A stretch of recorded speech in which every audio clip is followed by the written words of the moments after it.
30 বছর ধরে এটা কন্টিনিউ করছে, as we have become a family friend now. কি ডিসিশন ওই সময় নিয়েছিল বলে আজকে আপনার ফলটা আজকে পেয়েছে। আমাদের প্রেসিডেন্ট সাহেবের সাথেও কিন্তু প্রচণ্ড ভালো ফ্রেন্ডশিপ। সৌরভ গাঙ্গুলি সহ ভারতের বেশ বড় বড় ক্রিকেটারদের সাথে আপনার খুব ভালো বন্ধুত্বপূর্ণ সম্পর্ক। সৌরভের সাথে কিভাবে সম্পর্কটা হয়েছিল? সৌরভের সাথে সম্পর্ক হচ্ছে, আমি খেলতাম গুলশান ইউথ ক্লাবে। আমি 80 সালের শেষের দিকে বলি, গুলশান ইউথে খেলতাম। তখন আমাদের দুটো প্লেয়ার ছিল, অরুণ লাল অ্যান্ড অশোক মালহোত্রা। অরুণ লাল হচ্ছে আপনার কমেন্টেটর, হ্যাঁ, প্লাস অশোক মালহোত্রা যে লোকালি রঞ্জি ট্রফিতে one of the highest run গেটার ছিল।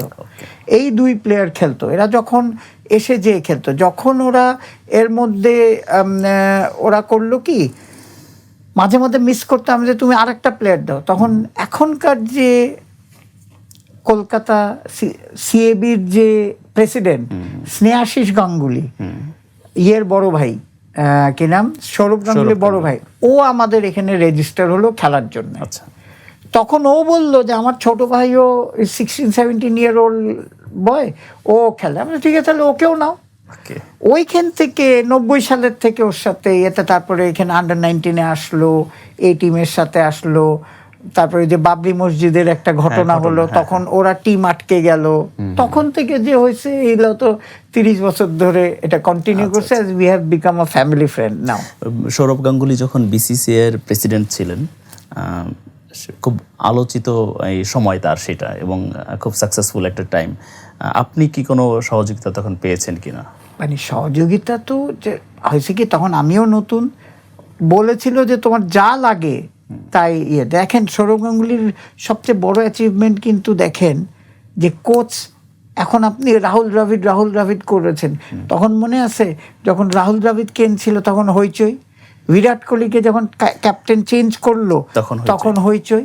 সো তার মানে দেখেন এর কি ডিসিশন ওই সময় নিয়েছিল বলে আজকে আপনার ফলটা আজকে পেয়েছে। তো সুতরাং সবসময় হেল্পফুল হ্যান্ড ছিল। ধরেন শুধু তো আপনি ওইরকম না, কোনো ডকুমেন্টেশন চালে যে ট্রেনিং প্রসেস এই সেই, সবসময় হেল্পফুল হ্যান্ড ছিল। যদিও আমরা ইউটিলাইজ করতে পারিনি, কিন্তু ওর সময়, কারণ আমরা নিজেদের ঘর গুছাচ্ছিলাম আম্পায়ার্স ডিপার্টমেন্ট, তো সেই জন্যে কিন্তু অ্যাগ্রি ছিল যে কোনো এক্সটেন্ড করতে। আর আমাদের প্রেসিডেন্ট সাহেবের সাথেও কিন্তু প্রচণ্ড ভালো ফ্রেন্ডশিপ। তো সুতরাং সবসময় বাংলাদেশ ক্রিকেটকে কিন্তু তার হেল্পফুল ওয়েটা আছে। আমি নিজ চোখে একটা এরকম দেখেছি যে গাঙ্গুলির আমাদের আমাদের প্রতি বা আমাদের ক্রিকেটের প্রতি আলাদা একটা ভালো লাগা বা এই ছিল, সফট কর্নার ছিল। সেটা হচ্ছে যে লাস্ট গোলাপি বলের টেস্ট হলো, সৌরভ গাঙ্গুলি যে আয়োজন করেছিল, এটা আসলে বলতে হবে যে সৌরভ গাঙ্গুলি আয়োজন করেছিল। পুরো কলকাতা শহর এবং মাঠে যে আয়োজন করেছিল, এটা আসলে মানে সারা জীবন মনে রাখার মতো। আমি ওই সময় মাঠে ছিলাম। হ্যাঁ, আমিও ছিলাম।